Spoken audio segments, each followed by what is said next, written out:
In New York City's Herald Square, there's a collection of strange statues from a man who's utterly obsessed with owls.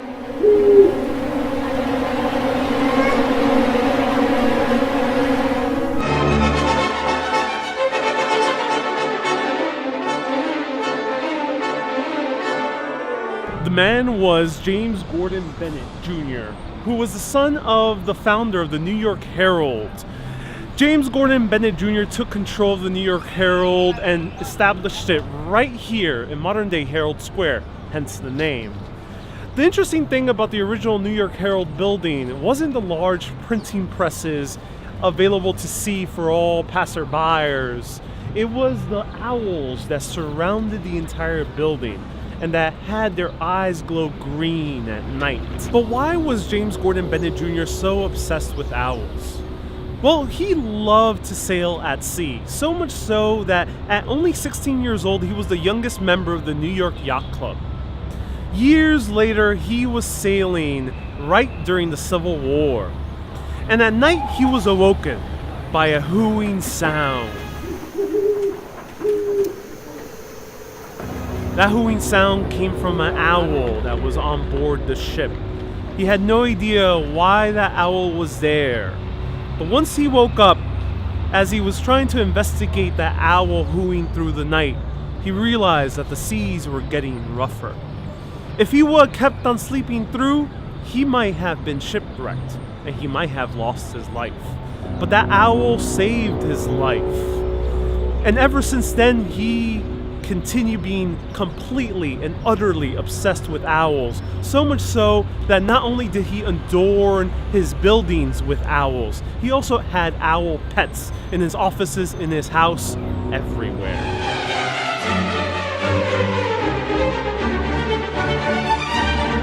Now this statue is so interesting because in the center is the statue of Minerva, who was the goddess of knowledge. She also is known to have owl pets, as she is adorned with an owl in front of her. But in front of her are two blacksmiths ringing a bell, and this bell rings every single hour. Now the two blacksmiths are Gog and Magog, who according to myth are the harbingers of the apocalypse.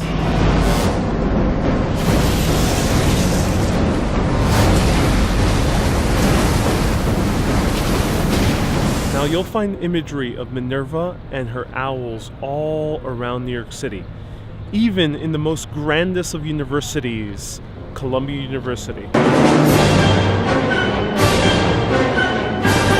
this is one of the most famous statues of Minerva, or Athena, which is the Greek counterpart.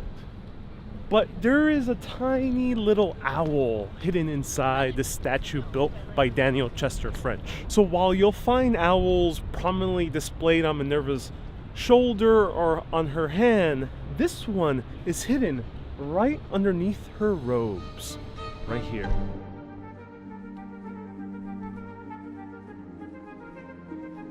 According to myth, the god Jupiter had a piercing headache that he couldn't get rid of. All the gods were scrambling around trying to help him. However, there was only one way to help Jupiter. That was through the god of blacksmithing. Jupiter asked Vulcan to take his axe and split his head open. Vulcan obliged, and he took his axe, split the head of Jupiter open, and through the opening of his head, the goddess Minerva appeared, or Athena, depending if you're talking about the Roman or Greek legend. From that, Athena had all the wisdom and creative strategy for war that Jupiter wanted, and he confided in her.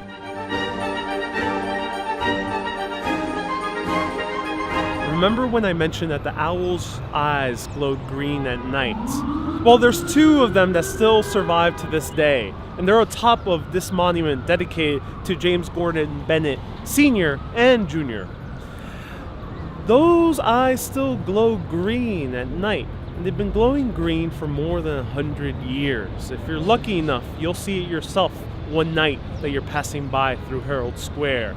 But it gets stranger, because there's a mysterious doorway right underneath these owls. And the doorway has a very unique insignia. The insignia reads La nuit porte conseil, which is a saying in French which means the night brings counsel, or for short, let's sleep on it. However, where does this door lead? Is it just some storage closet filled with brooms, or does it lead to some underground secret society? May I have the password, please?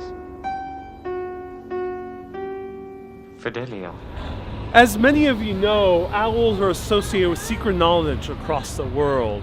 From the Illuminati to Minerva, to the legends of owls being the harbingers of death. Owls hold a lot of secrets. And why is there an insignia here that says, let's sleep on it? Who knows?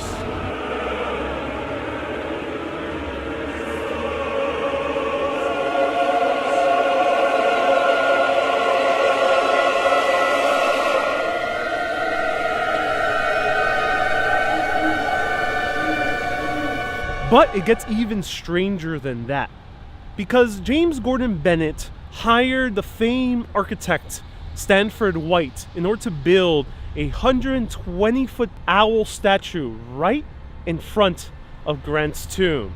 It would have been perched on top of a 75-foot pedestal, towering almost 200 feet high above the New York City skyline. And he wanted to be entombed inside the owl. It was planned for his coffin to be hung up in chains and suspended right in the middle of the owl's head.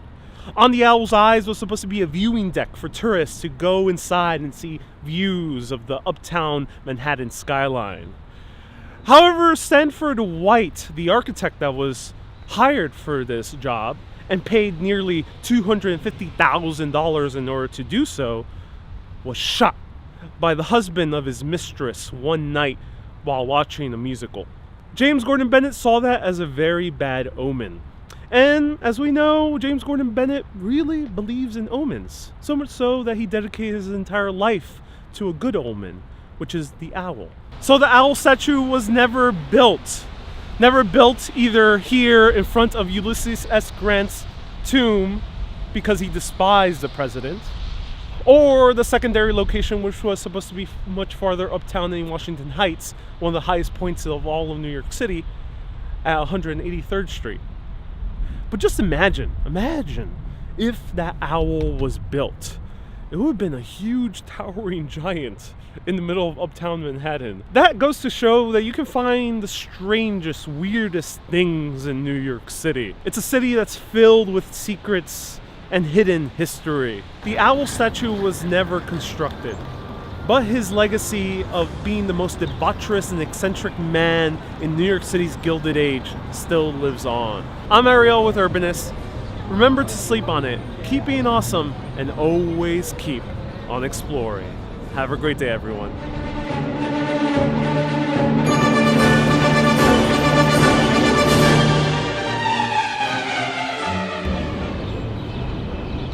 So the doorway is open. What secrets does it hide?